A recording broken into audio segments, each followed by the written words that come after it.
দেশে চলমান মৃদু শৈত্যপ্রবাহ অব্যাহত থাকতে পারে। তাছাড়া ১১ জানুয়ারি সোমবার থেকে রাত ও দিনের তাপমাত্রা ধীরে ধীরে কমতে পারে।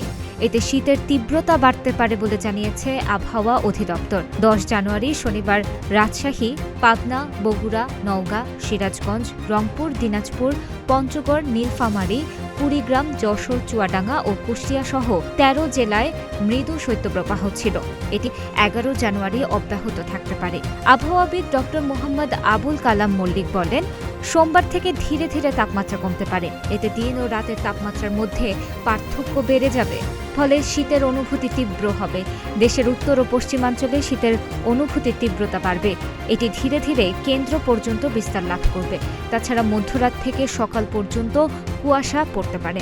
এটি কখনো কখনো দুপুর পর্যন্ত দীর্ঘায়িত হতে পারে।